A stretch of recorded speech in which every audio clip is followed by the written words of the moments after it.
Wow, this is like opening the main star, really. It's amazing how you always feel the crowds. What are you doing? Welcome.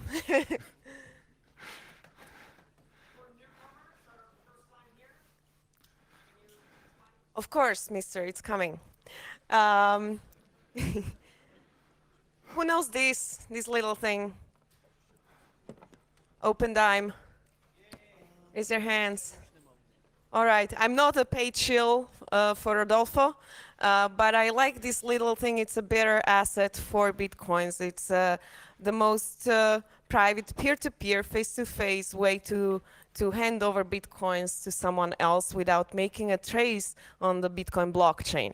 And privacy and hiding your transactions has always been of the interest of many researchers, and even before even Bitcoin started and before it was cool, there was a lot of other researchers putting a lot of thought into how to make completely censorship resistant and anonymous and fast and scalable and cheap transactions online. But there's some people that claim to know how to do it even offline, and that's Smuggler, who's coming to talk today. He's a quality assurance for every time he's talking on this event. It's an excellent talk, so I'm really excited to welcome him again. He's a privacy extremist. He's a cypherpunk and crypto anarchist, if I may say that, for 25 years. He's been doing a lot of research in the area of privacy and a lot of projects that he's been participating in. But this one is his oldest project, now finally coming to the world and fruition. So please give a welcome to Smuggler. Thank you. Thank you. I'm always not sure why so many people come to my talks. And I'm trying my best to not disappoint you this time. I usually don't give technical talks, so this is the most technical talk I've ever given at HCPP. So bear with me, please. No jokes and stuff. There is a thing, and that is the forgotten art of anonymous digital cash. You know, there was a time before the blockchain. I'm not sure if anybody of you is old enough to remember that, but the blockchain hasn't been there forever. And a lot of people in the crypto anarchist scene today and media and whatever actually believe that no digital money existed before Bitcoin came along. And I am old. I remember the days before the blockchain. We didn't have stuff like UTXOs. And I kind of want to introduce you to a little bit of my history, like how I grew up with crypto anarchy, and a project that I've been on and off involved in, or actually a technology, not necessarily a project. Because I want to tell you about a past that has been forgotten by everybody who can spell blockchain. And in a way, it's not just a past, but I'd like to present to you an alternative reality on how to do digital, anonymous payments very fast. Now, before we do all of that, we should kind of remind ourselves what this whole value and money and currency is about. So when we're talking about money, we're talking about two things. We're talking about the VTS, which is value transfer systems in general. So a value transfer system is what allows you to use money. It doesn't really matter that you have a piece of paper that says 10 euros when you're not able to transfer it to somebody else. Money that you cannot pay with is no money. And then you have certain functions that money kind of should represent. You have the value itself, valueless money is no money. If it doesn't buy you anything, it is no good. Then you have to be able to transfer it, as I said before. And ideally, you also want to storage it, because not all value that is transferable is also storable. So for example, being at the conference is a valuable thing, but it's also transferable. You can invite people, but you cannot store the experience, except for your memory. So that's one thing. But the other thing is that monies can come in very different form, even if we call them by the same name. But I'll come back to that later. That's really important. Okay, when we're talking about digital money, and especially money that is not that government approved, we have certain risks that come along with that. So the fundamental risk everybody knows about money is this thing called theft. You have this 10 euro sitting on the table in front of you. You go to the loo and you come back, it's not there anymore. That's called theft, or paying your bill. Then you have the whole issue of technical and operational risks. If you're issuing money, if you're operating a bank, whatever, things can go wrong. Your building burns down, the only admin that knew the password to the database runs in front of the bus, stuff like that. So you have certain risks in operation.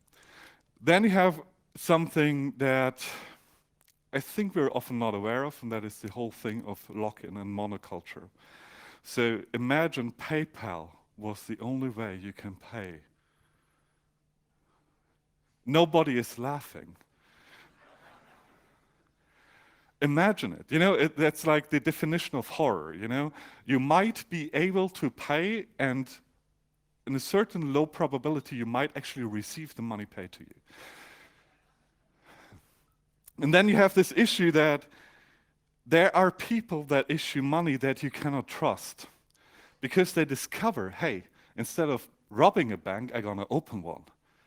And then I'm gonna claim that, the money you paid in on your account is actually there. Just don't ask for it again, just look at the number and be happy with that, but don't ask me for a return. And then you have fungibility. What worth is any money if the person you want to pay says, oh, you know what, your money, that kind of stinks, it's maybe affiliated with the wrong business. Have you laundered it well? So that is fungibility. But when you're dealing with the government, you have a real issue, and that is government risk. Personally, I consider the government as one of the biggest risks that exists on this planet.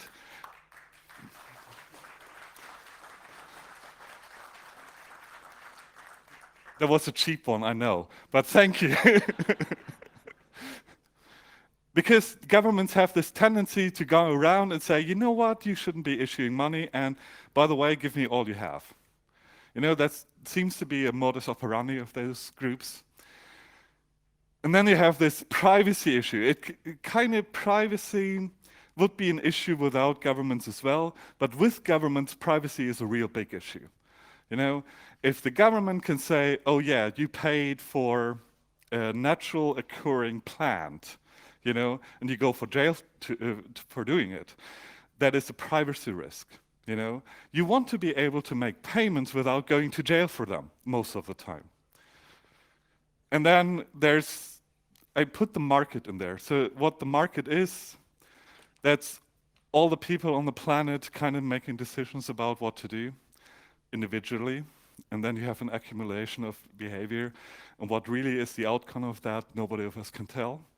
So the market has tendencies like being irrational much longer than you're funded, or choosing the second best option and not the first best option, and stuff like that. So no matter how good your systems are and what you do, you might still fail.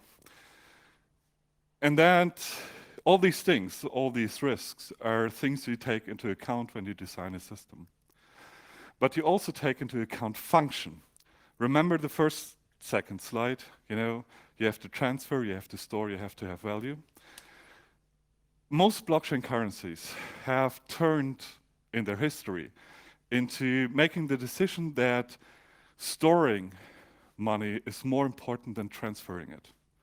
So it's really important to keep your money and to keep the value of your money, maybe, but sending the money and making that trivial and private and whatever is something that is like a second issue in a lot of developments today. Now, as I said before, same slide, second one, I think, there are different kinds of money. Just because we call something euro or US dollar doesn't mean that it's the same money. It's the same currency, it's not the same money. Because monies come in different forms. So, for example, let's take a bank.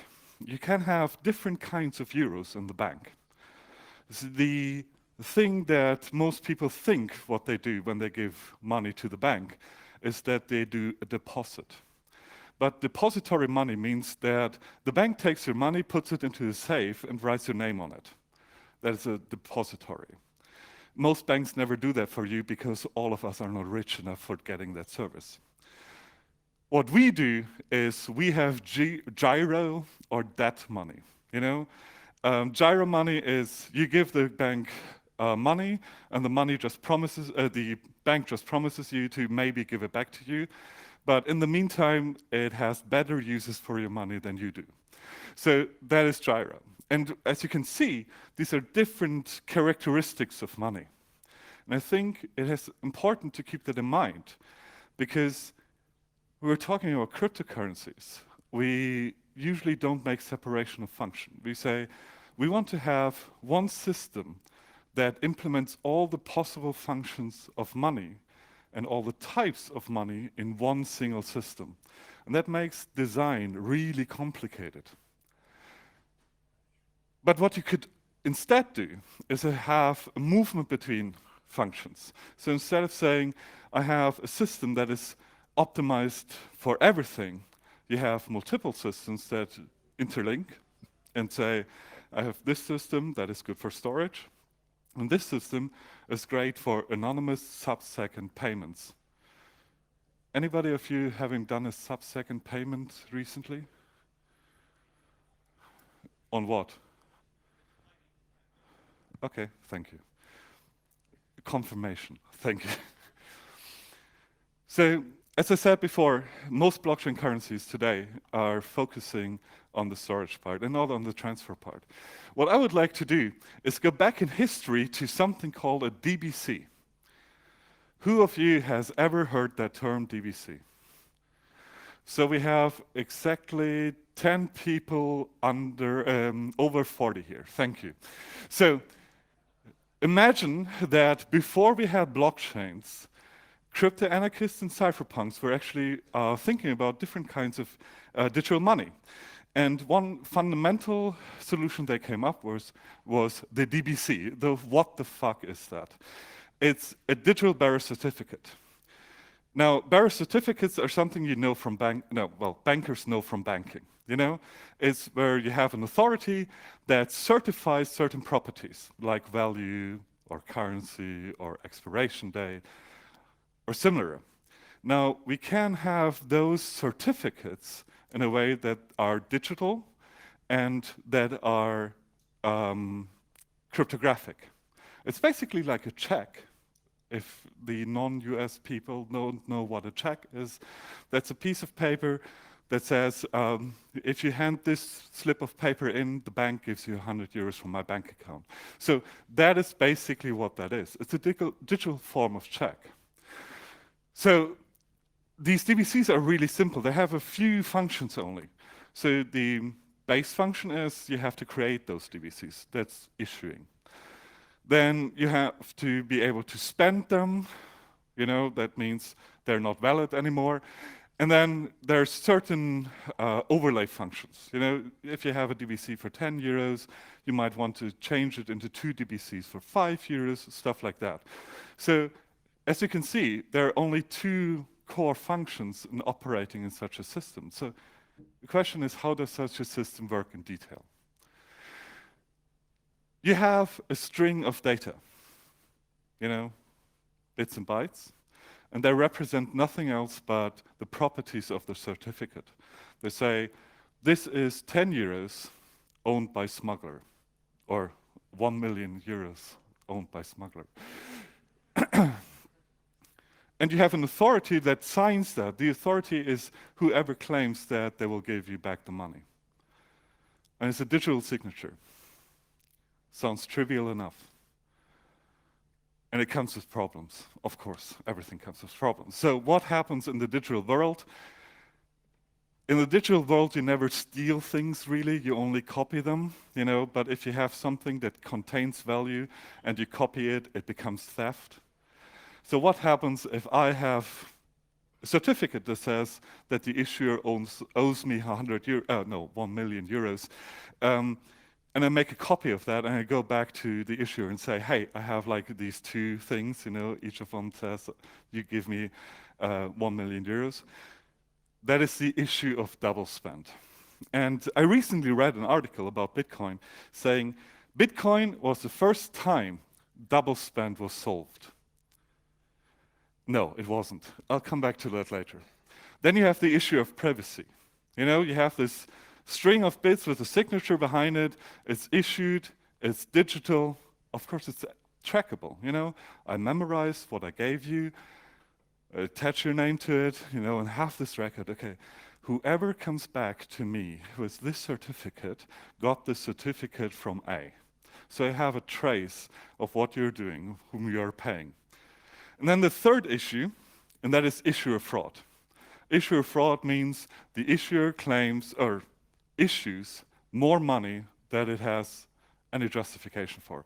It invents money out of thin air. And I would say that out of these three problems that mostly exist everywhere, Bitcoin was the first one that solves the third issue in a distributed, decentralized manner. But there are other solutions. Double spend. How do you prevent against double spend? It's really easy. You just memorize what you've already spent. That's the same thing that Bitcoin does. You have a transaction that refers to an unspent output of a transaction. You mark it as spent, and then nobody else can spend it. There's no reason why you can't do that with any simple database. Just record the DBC that you received, say it has been spent, and in the future, I'll never recognize that DBC again. Super trivial. I don't have to go through the details here, right? So, second thing, privacy. This is really interesting. So, privacy in a payment system should actually mean that when I get money from somebody, that somebody doesn't know that I got money, or at least no third party does. And when I spend it to somebody else, when I send somebody else the money, that other party shouldn't be able to prove to anybody that it came from me, nor should a third party be able to see that transaction. And in DBC systems, that is relatively easy, because we had a dude called David Chaum, who sadly didn't speak at this conference, who said, hey, we can build this system, DBCs, digital bearer certificates, but we do them with blind signatures. Blind signatures are magic, because blind signatures mean you can have a cryptographic signature on something, but the dude who signs it doesn't know what he signed. He cannot know that. And actually what you really want is a blind and unlinkable signature, because unlinkable means he can't even say, oh yeah, I have this signed certificate, and there somewhere in the past I had the signing event, and they two belong together. A blind, unlinkable signature allows you to make a signature and never be able to put the signing event and the signed message together again, ever. And that is cryptographically provable, actually. So this comes with an issue. If I am issuing this certificate and I don't know what the certificate says, then anybody can just, come by and say, hey, sign this thing, please, and how do I know if it's worth 10 euros or 1 million euros? I don't.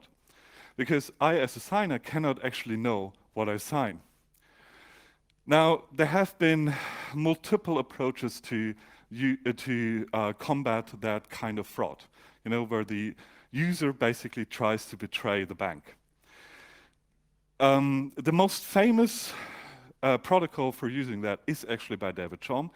He deserves a little bit of a shout out for all of this. And his approach, his first approach was, you know what, instead of doing this signature once, or sending this blind message to the bank once, instead the user should send 1,000 of those.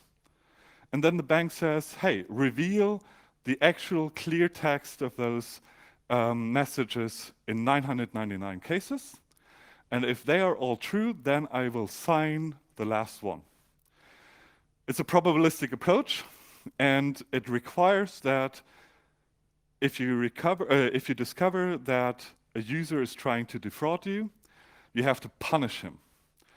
So that means that the first DVC systems were actually account linked. So people had an account with an issuer, then we would withdraw money from that account to a DVC.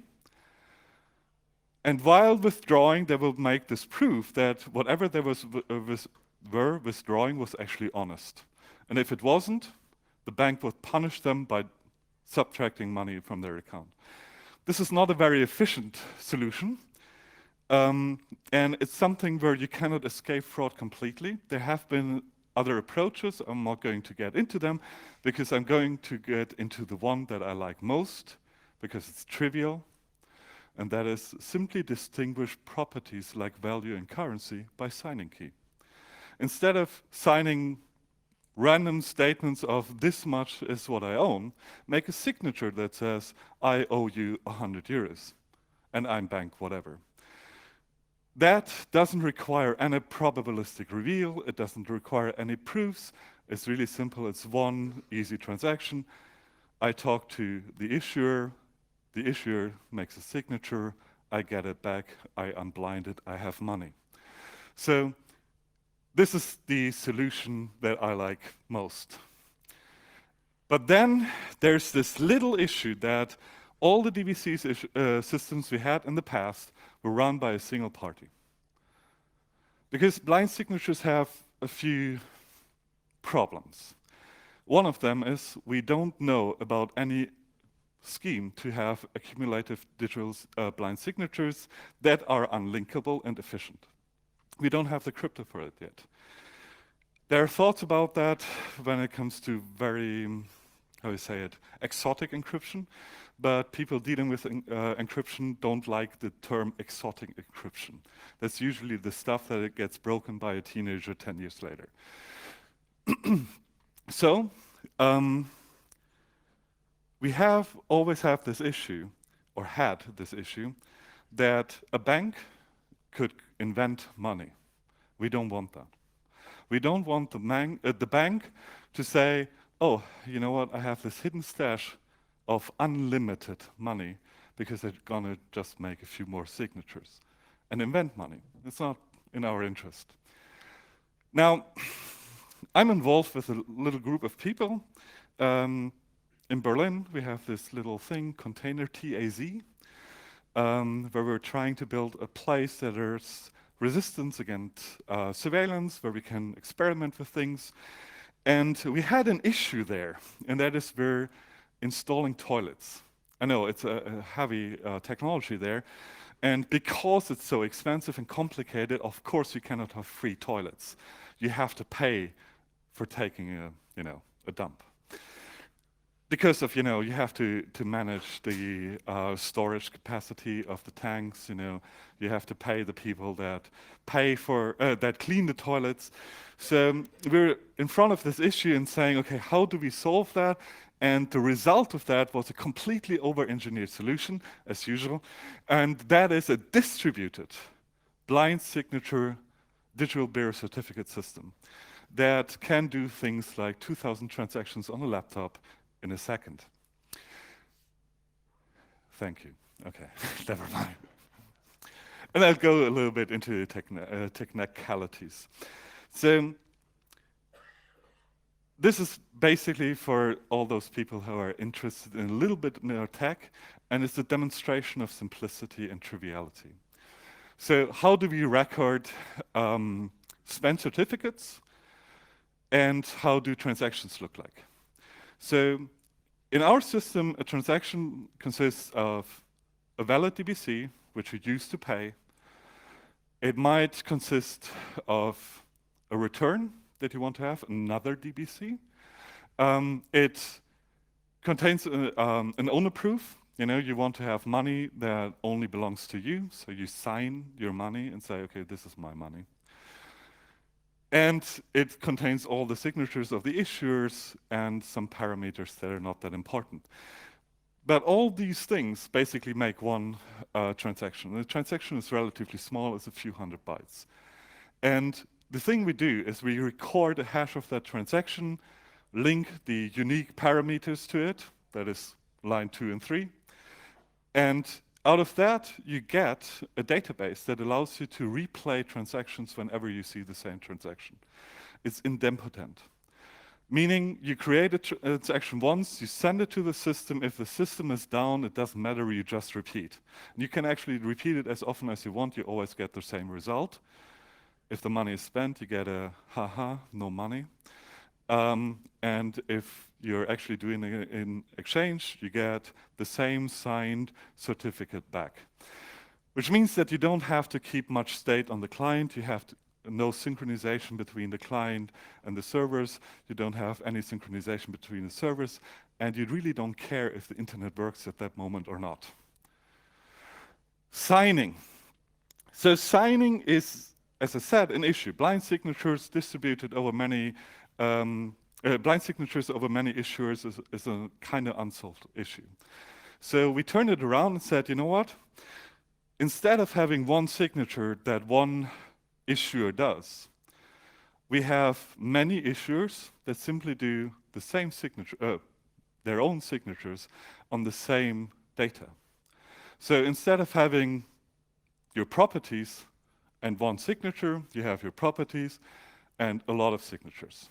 And those signatures simply come from different parties. And what you can do with that is you can build a system that is widely distributed, that is completely untraceable, and that is totally trivial because it only has those two rules on how to sign something. So you sign a DVC either if you've never seen it, or you know the hash of the complete transaction, that is what I was saying before, and you have signed the inputs yourself, or a quorum of all other issuers has signed this transaction. Just think about those two rules. What those two rules mean is that you cannot make any transaction in the system unless a quorum of all participants in the system, signers in this system, agree. But this also means that all those signing parties in the system actually don't have to talk with each other. The whole synchronization in the system just happens by the user making a transaction. No bank has to talk to another bank. No issuer has to talk with another issuer. The only thing that you do is you define two little rules and you have one client that by his action synchronizes all issuers. If a few of those issuers are down, it doesn't matter. You can just replay the transaction. As I said before, idempotent transactions. You just repeat. And the only interesting part there is that you have to set the quorum high enough. So if you set the quorum under 50%, then people could start inventing money. But if you set it high enough, you can actually guarantee that you have to have a decision, an almost democratic decision, by all issuers for anything, not just a transaction itself, but also for inventing money. In this system, no single party can just say, I'm going to make money out of thin air. But instead, the parties have to come together and decide on creating money. So, a few properties of that system, and I'm trying to keep it short here. So, I said the first few things already. There's a third thing that is kind of always important. You know, we often design systems and then we think about governance. And since we're really lazy in our work, we just took a technology that was already about handling quorums. It's actually about auditing code, but hey, what the hell, you know? So we used CodeChain by our beloved Frank Brown to organize the whole system of issuers. Then the second thing that should be mentioned is my laptop, which is a 3, 4, 5-year-old ThinkPad, makes about 2,000 transactions as an issuer in this system per second. And the only limiting factor, other than processing, is latency. So if you're able to connect to one of those mints with 50 milliseconds latency, like how long does it take to talk to you, a transaction will take 150 milliseconds. Translate that globally, the global median for latency on the internet is 250 milliseconds. So if all the issuers are distributed equally over the whole globe, by latency, you actually have a transaction in 750 milliseconds, and it's completely settled and co-signed by a lot of parties. It is extremely cheap. We don't have to store a lot of data. The only thing we kind of store is those 280 bytes per DVC. And the storage of these 280 bytes is relatively interesting because it's linearly scalable, exactly as the signing operation is itself. So you can work with clusters. It's relatively trivial distributed programming, and it allows you to use extremely cheap storage technology. We don't need anything that has fast access. We can use probabilistic data structures to find values. And this means that billions of transactions can be done still by my laptop. It's really efficient. So a normal DBC is about 128 bytes long. And then every signer in that system adds about 33 bytes.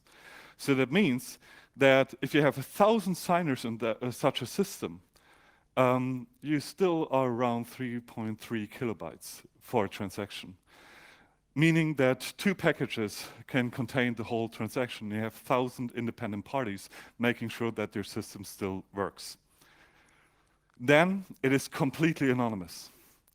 Blind signatures, unlinkable blind signatures mean that nobody knows what happens to whatever certificate you receive from the system.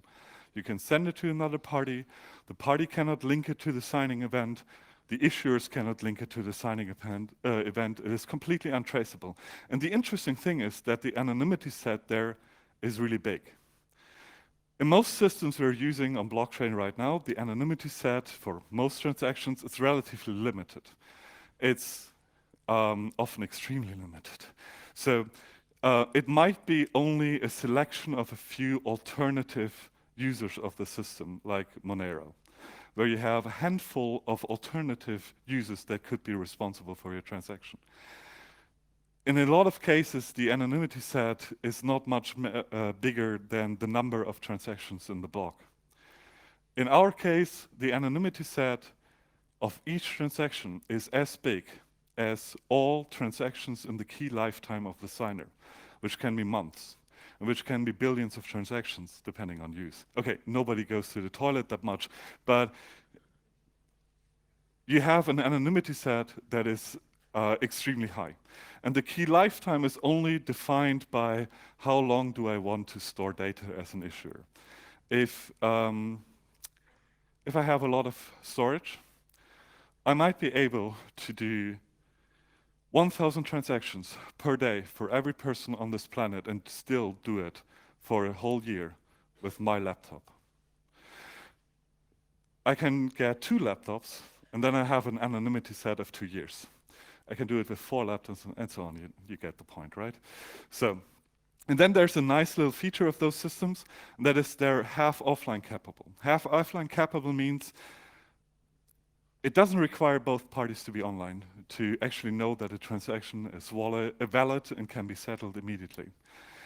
Specifically, this allows you to have point-of-sale terminals that don't have to be connected to the internet at all. You basically get a payment, you can verify the payment locally immediately because it's just a signature verification plus have you seen that DBC yourself before and does it have certain properties, and that's it. And then you know that you got a valid payment. So you're not reliant on does the Wi-Fi at HCPP work, but instead you just distribute your point of sales terminals in your store, you receive payments, and then at the end of the day, you might synchronize them to the network, or maybe a day later, or a day later, or a day later. So it works in reverse, by the way, as well. You can actually use the system with wallets that never go online. They only receive data and they make payments, but they never have to be online. Which brings us to the future and the super cheap hardware wallets. Remember, these are all strings with a few signatures. And you only have to verify them when you get them, not when you spend them.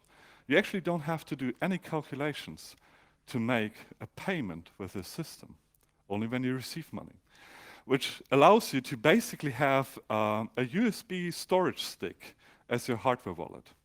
It's just files that you have to store.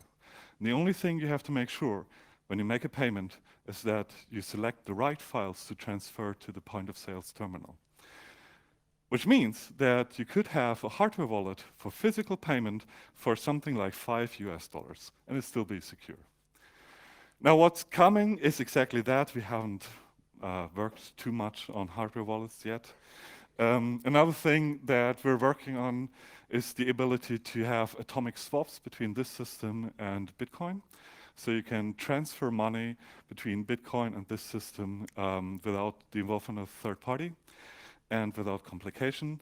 There's one thing to add to that, and that is we're not 100% sure where this is going. As I said before, it's an over-engineered solution for paying for going to the toilet. Then we have this little thing that's called DBC swaps, which allow you to have secure transactions between multiple currencies in latency time, which allows you to have DBCs like take a shit or use the Wi-Fi or pay for a drink. You have different currencies for that. You can swap them automatically in the system. And then there's another slightly out there thing, which we thought about mostly because we thought it's cool. And that is you can have a distributed system as your own wallet. You know, you just take a few Raspberry Pis, you distribute them over the world, and they basically make sure that your money is safe and accessible. They just talk to the system all the time, and they don't need privileges, because none of those little Raspberry Pis ever has enough information to steal your money. So you could host that actually in a park if you want to. Then there's this distributed secret smart contracts, which is based on the same thing. Since you have these little strings of signatures, of sets of signatures, you can cut that in part and say, okay, every participant only gets one signature. It doesn't get the quorum amount of signatures. You just attach a little bit code to it, you know, to do reissues. And if all those instances where you run the code with one of those signatures agrees, then you have a transaction.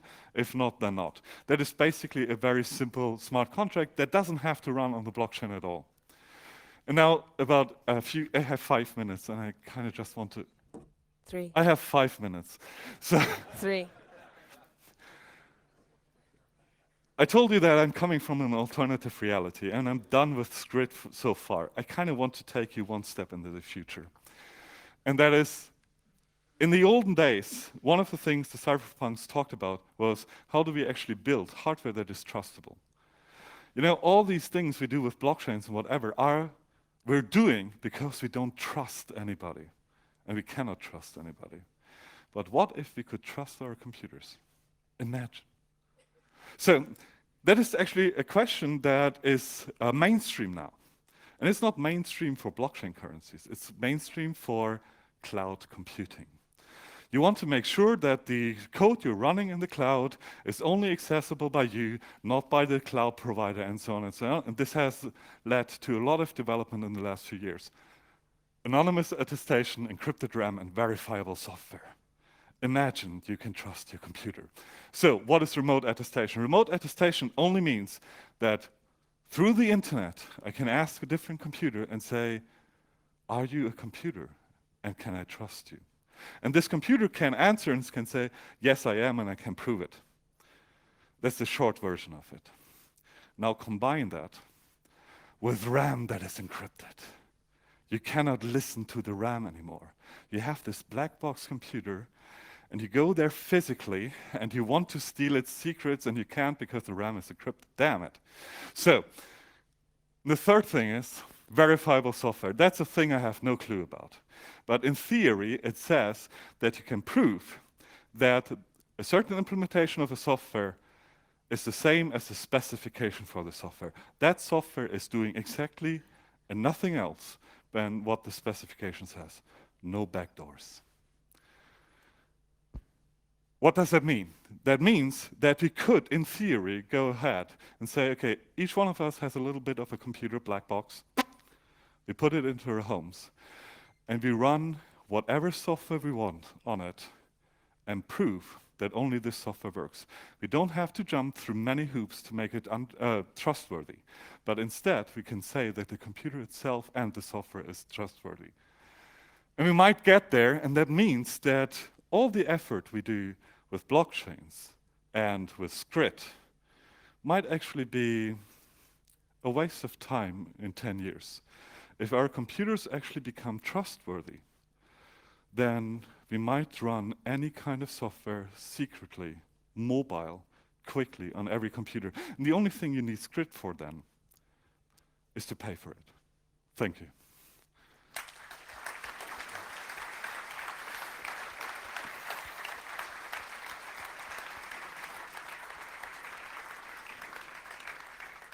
Thank you, Smuggler. Amazing talk as usual. One question I did not really understand well. You have a federation of issuers at the beginning, right? You said a quorum of 8 of 10, so let's say we have 10 of them. How do you want to distribute the initial keys, or is that something that you have not There's covered? no initial key distribution. Okay, So, maybe I did not understand well. yeah, okay. I mean, it's a complex system I have tried to put into 30 minutes, you know? Okay. So there's no key distribution. The only thing that every instant does is create its own keys, and it's used for signing. And the only coordination issue you have to do once is to say who starts the whole process. You know, who are the first 10 users that run such a system? That's a government question, governance question, not government. No, we don't want the government in here. Don't Governance question. So the original idea that, well, the second original idea we had, the first original idea was that every member in our local community just runs an issuer, you know, and we together control the profit from the toilets. And then we thought that actually the better thing would be to invite all the different hackerspaces, Parallelnopolis, whatever, to become an issuer itself and participate in the issue and then become a decentralized central bank. Really fascinating. Questions, please. We have, what, 20 minutes? Okay, I'll start from left because I'm sure Max has been thinking a lot during the presentation. Kind of to pick up what Elena asked, is the addition of a new DBC server the same as a key rotation and hash check? No, it's not a key rotation, it's a vote on a new contributor. So existing systems basically accept new systems. Yes, okay. But same concept as in hash code. The whole governance he's responsible for that. So yeah, but it's code chain. It's code chain. And then how do you use the single source of truth utilized in code chain? The same thing. You create the chain, the governance chain, so to speak. You publish it. It's in DNS and whatever. And whoever wants to use the system just downloads the code chain, verifies it through, and that's it. Did you say fuck? Can you say it aloud? He said Okay, that word. Thank you for an absolutely fascinating talk. My question is conceptual, okay? So with fiat currencies, you get like, you have, the government declares you have fiat currency, I made it, so let there be light, right? Yes. Here, it seems to me you have a different system. You say, I'm Smuggler, I have a cartel of digital central banks, let there be light, I say so, there is DBCs, right? problem is you still have that Genesis moment, right? And I have to trust you. Yeah, That's my question. Why should I trust you in you your shouldn't. Genesis moment? You shouldn't. You shouldn't. So this system is basically the front layer. Mhm. It doesn't define how the Genesis exists. It's open to multiple stories. So for us, when we started the whole thing, it was about 10 dudes knowing each other and wanting to run in the toilet, you know? So that's how we started. So, and then you have this thing with hackerspaces, you know, it's our community. There's a certain form of implicit trust in the community as a whole, even if we don't trust a single node in the community.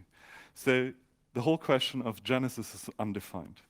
You take the system, you apply it to a social situation that you have, and that's it. However, nobody stops you from creating a protocol that selects who becomes part of it. And that is actually where the crazy part comes into play. Imagine you have actually trustworthy systems, and you can do stuff like multi-party key generation on them. That means that you spit that system into the world. You know, people just buy. There are processors that are actually able to do that, like AMD EPIC you can use for that. It's a little bit expensive, but it works. And it means you have just a computer, you connect to the internet, you download the software once, and then you make a random coin flip if you become a member or not, and it's still trustworthy. And then you have whatever algorithmic scheme you want for money creation. Going back to the quorum, you said that, actually, is there a first question, is there a peer-to-peer protocol involved, or I have to, as a client, connect directly to a signer, or all of the signers? You're actually, so the base protocol requires you to speak to all the signers.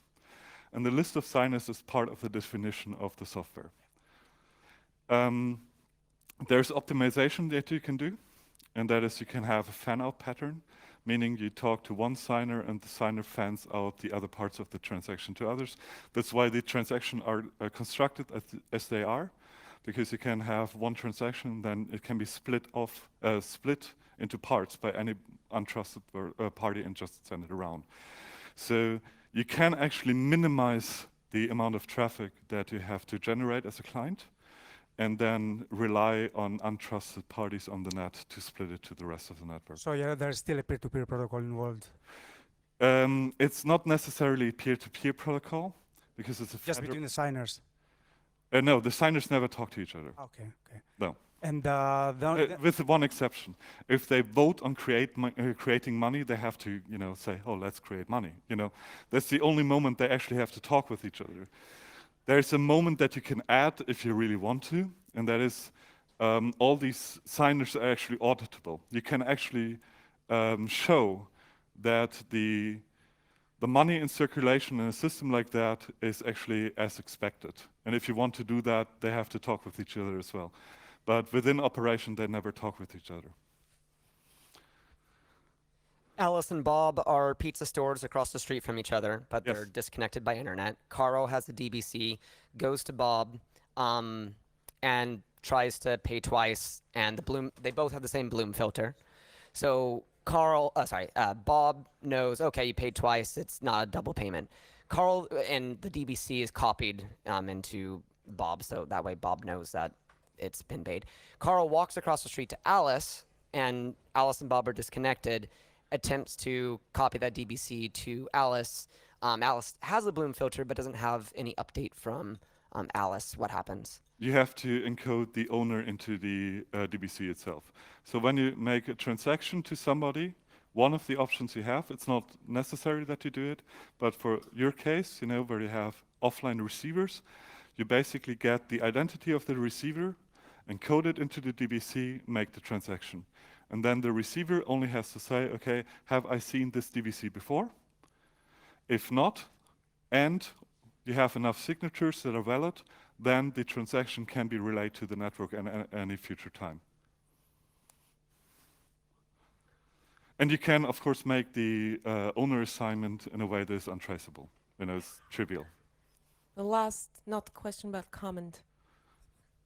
Yeah, thanks for the great talk. I'm gonna do the thing I hate when people do it, just add something. Oh yeah, please do.